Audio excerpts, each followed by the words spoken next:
Oi, pessoal, boa noite. Hoje a gente vai estudar o roteiro 1 do módulo 5, Influência dos Espíritos em Nossos Pensamentos, Atos e nos Acontecimentos da Vida. Então, a pergunta que fica com esse estudo, né, a pergunta que vem é: somos marionetes? Como que funciona, né? Os espíritos, eles influem nas nossas vidas? Se eles influem, como é que a gente consegue perceber se a influência é boa ou se ela é ruim, né? Existe alguma forma de neutralizar, né, essa influência, se ela existe?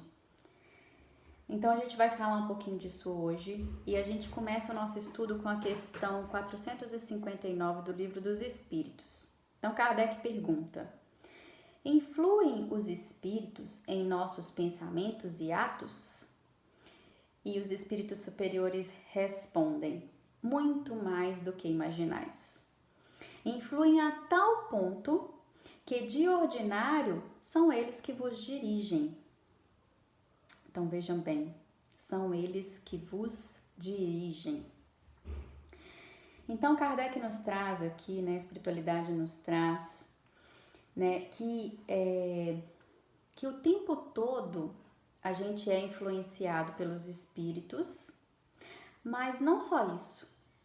Nós também influenciamos, assim como nós influenciamos uns aos outros, encarnados, né? É uma rede. E essa influência, ela é recíproca. Muitas vezes, essa influência acontece de tal modo, né, com tal grandeza, que os espíritos podem chegar mesmo a conduzir a vida das pessoas. A conduzir de uma forma tão forte, né, que às vezes a pessoa pode perder a sua própria personalidade. Né? Esse processo, ele se torna tão constante, essa influência, ela se torna tão constante, que a pessoa não percebe. A pessoa passa a agir com uma outra personalidade, a pessoa passa a agir, né, de uma forma diferente, sem muitas vezes perceber. Ela passa muitas vezes a se desconhecer, né? Então essa influência pode chegar sim a esse ponto. E aí a gente pergunta, né? Por que esse intercâmbio ele existe? Né? Como que acontece isso? Como que essa interação existe? Por quê? Né? O que faz com que isso aconteça? E aí a gente vai falar de lei de afinidade, né? Lei de atração. Somos nós, né, que abrimos as portas para que essas influências aconteçam, através da sintonia. Né? Nós influenciamos o tempo todo, mas nós também somos influenciados. Quem são esses espíritos? Né? Quem são esses espíritos que podem nos influenciar o tempo todo? Então, esse processo, ele acontece, né? Essa influência, ela acontece, e esses espíritos que influenciam nas nossas vidas são muitas vezes os nossos próprios entes queridos, né? Aqueles que partiram, né, através da morte, né, da morte do corpo físico. Então eles partiram, chegam a um certo ponto evolutivo, né, que eles conseguem nos auxiliar, partiram antes de nós e conseguem nos auxiliar porque eles continuaram a sua evolução e chega um certo momento que eles podem vir nos auxiliar.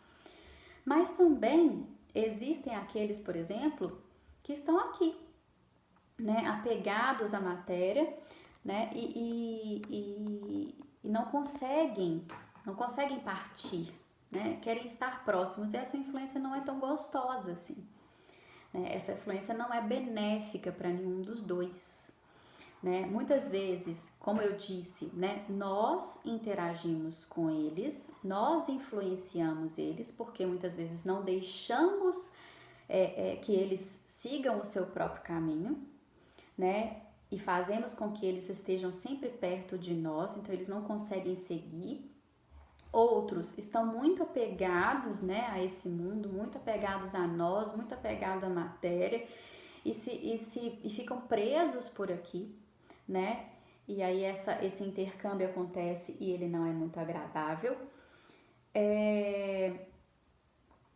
Muitos desconhecem a própria morte, muitos acreditam que continuam vivos e continuam aqui. Enfim, existe uma infinidade de situações. Uma infinidade de situações que fazem com que esse intercâmbio continue, né? Então, a gente vai trazer agora, né? Porque aqui o livro fala desse processo, né? Dessa influência, como que ele acontece, como que existe esse intercâmbio, o que a gente faz para que esse intercâmbio aconteça. E aí a espiritualidade vem nos dizer que a origem está na possibilidade da transmissão do pensamento. Então a gente acha que o pensamento é uma coisa bobinha, né? Eu não falei, né? Eu não fiz nada, mas eu pensei, né? E o livro traz um pedacinho do livro do Evangelho segundo o Espiritismo, para que a gente consiga compreender esse processo. Então aqui vem nos dizer que estamos todos mergulhados no fluido universal. Então vamos imaginar uma piscina. A gente está mergulhado numa piscina e a água é o fluido universal, né? A piscina é o planeta Terra, a água é o fluido universal, estamos todos lá. A humanidade inteira, de encarnados e desencarnados, todos mergulhados ali, né, naquele fluido, naquela água, no fluido universal. E o que faz com que encarnados e desencarnados, né, que se acham, que estão ali mergulhados nessa piscina, eles interajam, é que o fluido recebe da vontade uma impulsão. Então, a vontade é o que movimenta essa corrente, essa energia, né? O fluido, ele é o veículo do pensamento, assim como o ar é do som. Então, quando a gente dirige um pensamento para um ser qualquer, né, da Terra ou no espaço, enfim, em qualquer lugar, de encarnado para desencarnado, pensando que o fluido universal ele se estende ao infinito. Então não precisa só estar aqui na Terra, só dentro dessa piscina, né? Pode estar em qualquer lugar do espaço.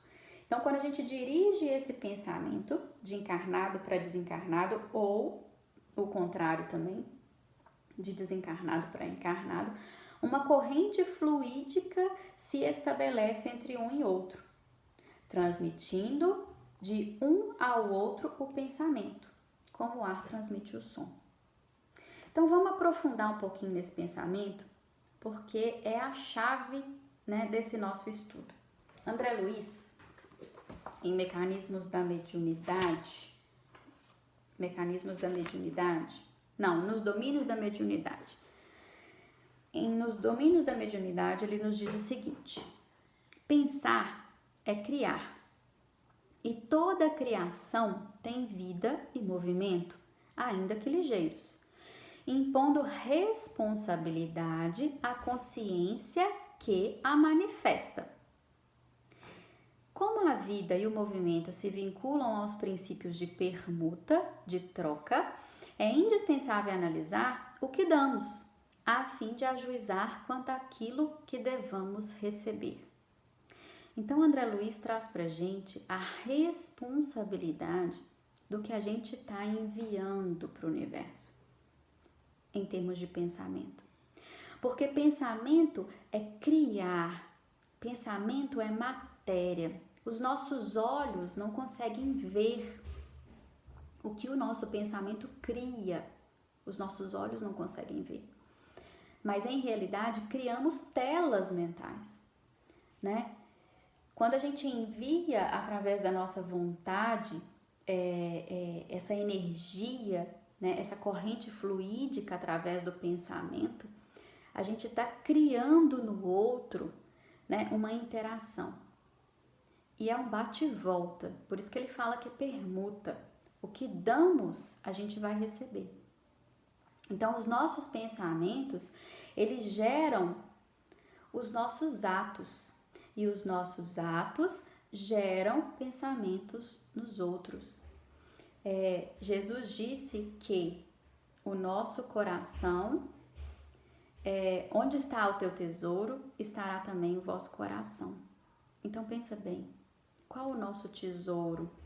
Né? O que a gente está carregando em termos de sentimentos? Né? Onde está o meu tesouro? Né? Do que o meu coração está cheio? Que tesouro é esse que eu ando carregando? Né? Então, o que, né, a minha vontade, que é do que o meu sentimento, meu coração está carregado, porque a minha vontade reflete o meu sentimento, né? O que a vontade envia é exatamente o que eu recebo de volta, né? Então, os nossos atos, que são reflexos, né, dos nossos sentimentos, da nossa vontade, eles geram pensamentos nos outros. E onde há pensamentos, há correntes mentais.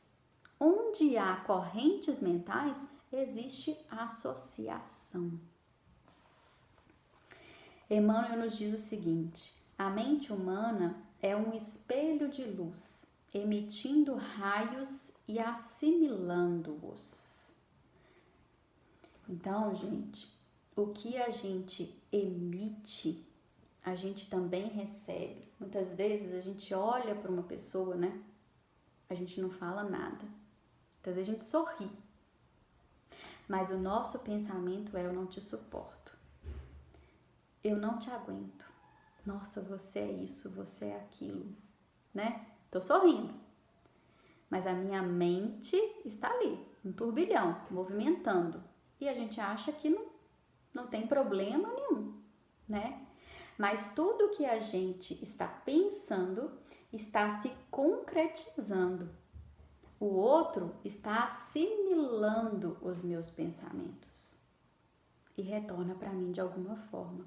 Muitas vezes através de atos, de palavras ou através de pensamentos iguais, né? E aí gera aquela repulsa, né? Que depois vão criar, né, situações desagradáveis. Então vamos seguir.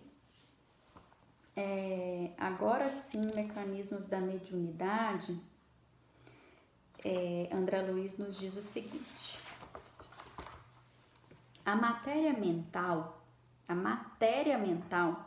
é um instrumento sutil da vontade, atuando nas formações da matéria física, gerando as motivações de prazer ou desgosto, alegria ou dor, otimismo ou desespero, que não se reduzem efetivamente a abstrações, por representarem turbilhão de força, ou seja, não é tão abstrato assim, né? São turbilhões de força, turbilhões, que a gente não percebe, não imagina.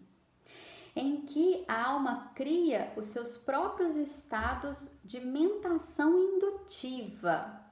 Indutiva quer dizer essa corrente de partículas mentais, como é a energia. Então,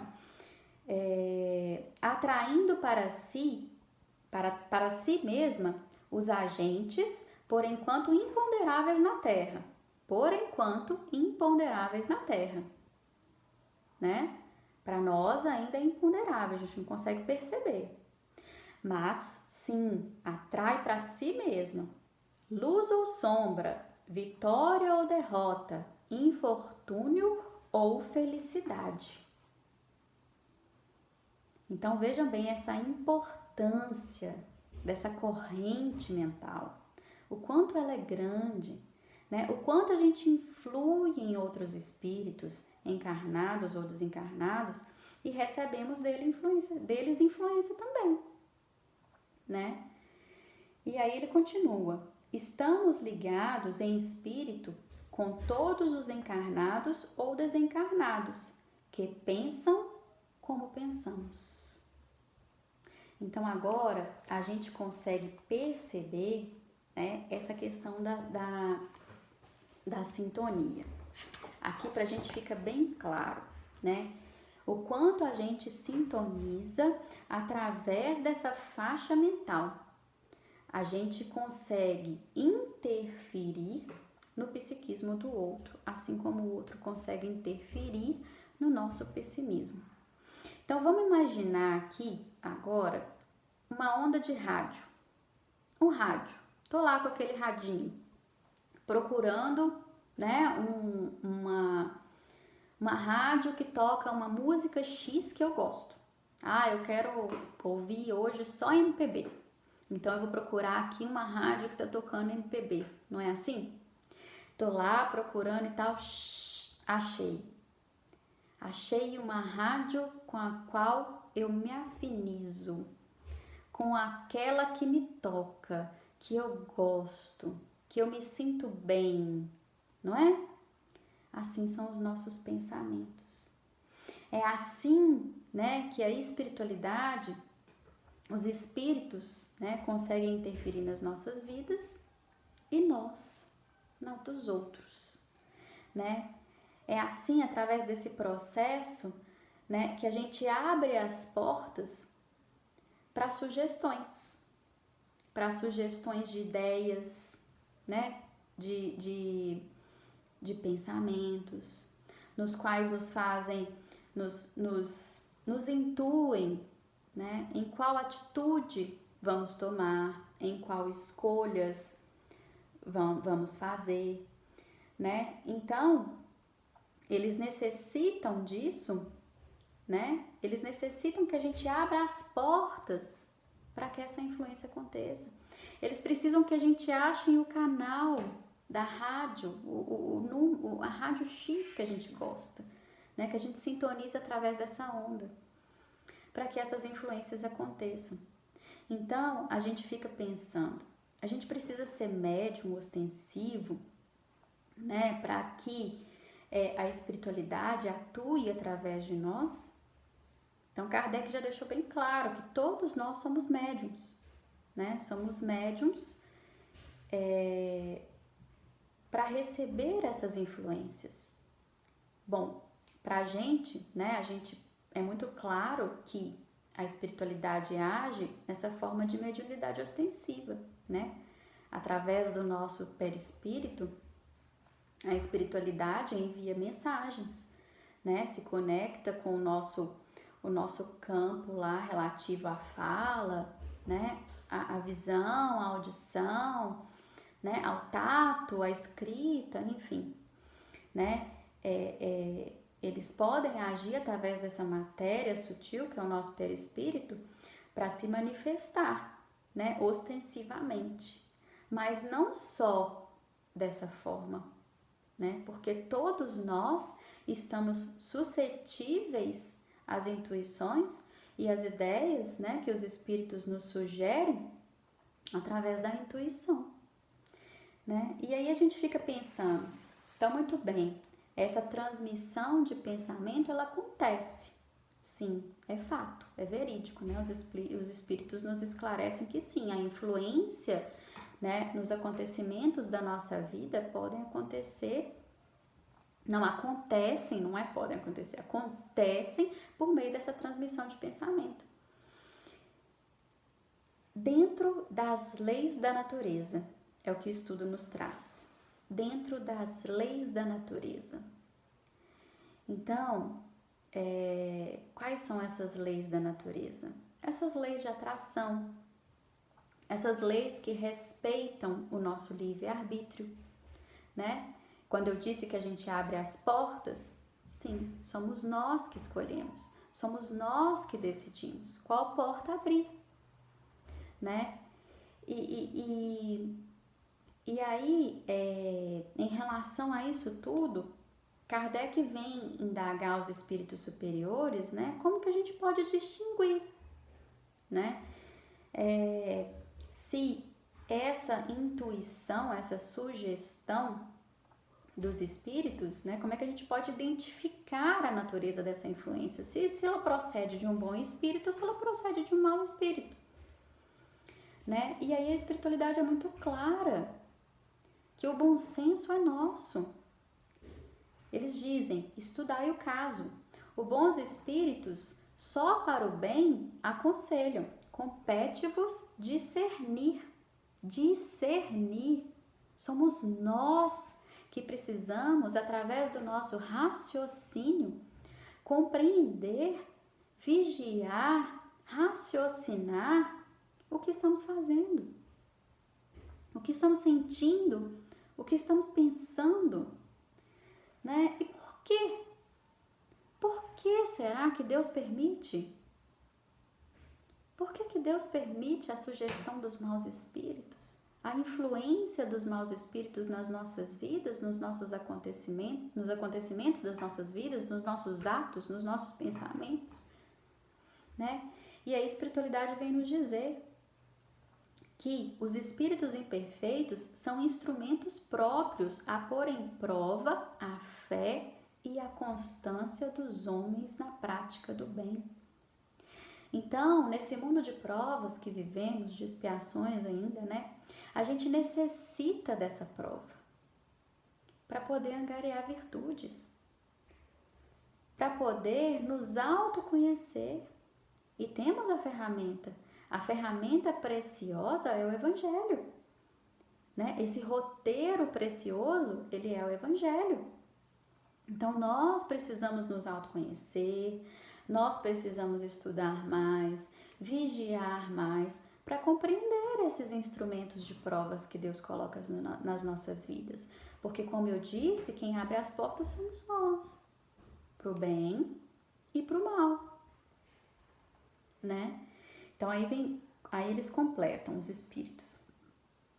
Como espírito que és, tens que progredir na ciência do infinito. Daí passares pelas provas do mal para chegares ao bem.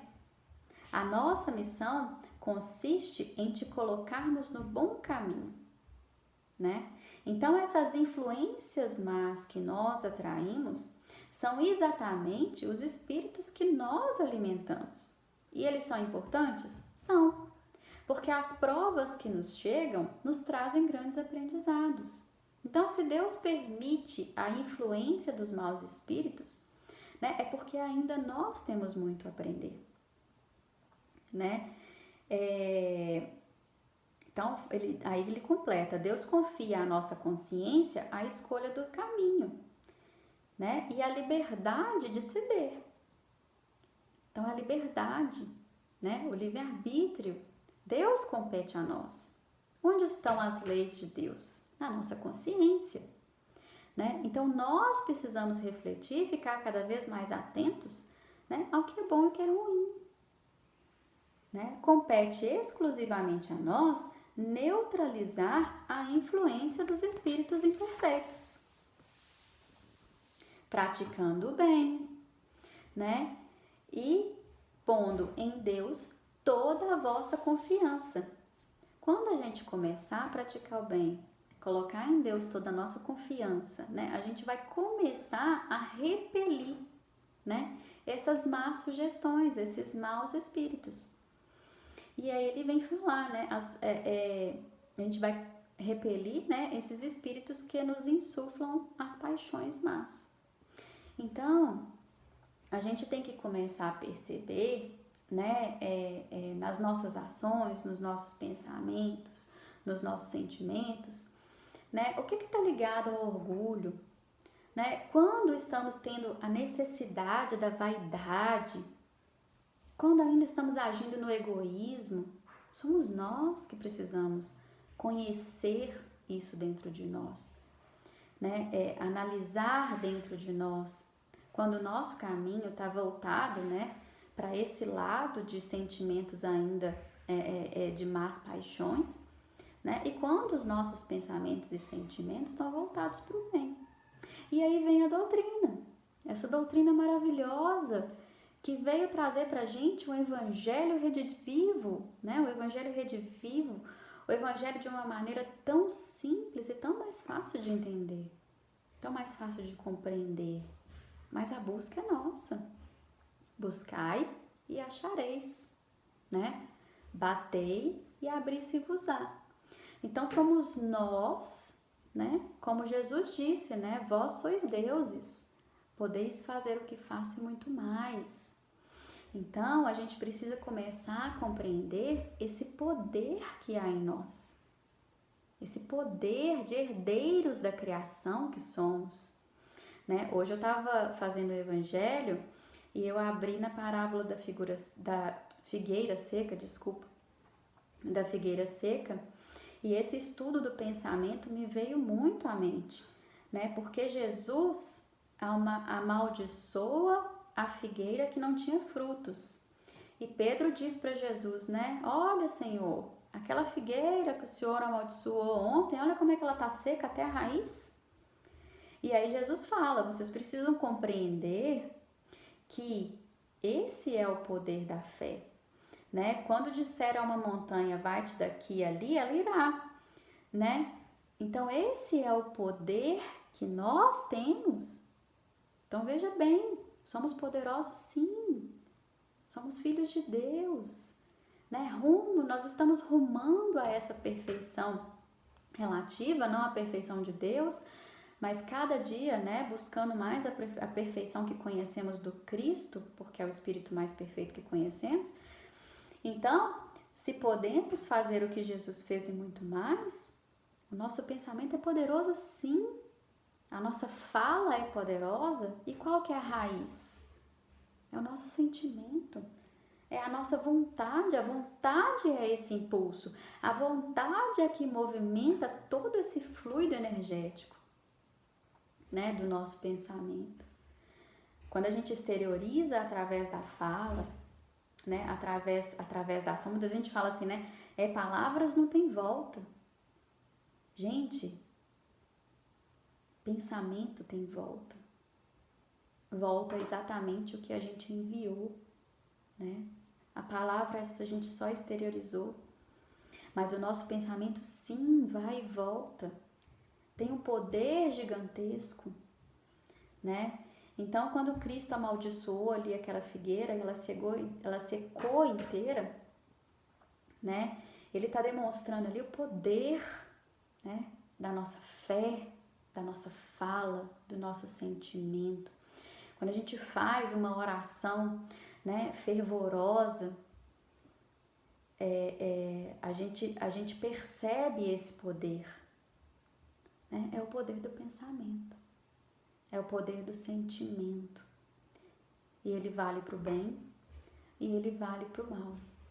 Então, eu acho que esse estudo de hoje vem nos trazer esse conhecimento, né? E esse convite para a gente conhecer o tamanho do nosso poder, com coisas intangíveis, imponderáveis, que é o sentimento, que não são visíveis aos nossos olhos, mas são extremamente poderosos. E trazer exatamente essa responsabilidade que temos como espíritos, vivendo na Terra e influindo uns nos outros, né? Então é isso. Então, fica essa reflexão do nosso estudo, né? Para a gente compreender essa grandeza que é o nosso pensamento. Que os espíritos influem sim, de maneira grandiosa, né? Mas é a gente que abre as portas, pro bem ou pro mal. Então, um abraço para todo mundo. Até o próximo estudo. Fiquem com Deus e bons pensamentos.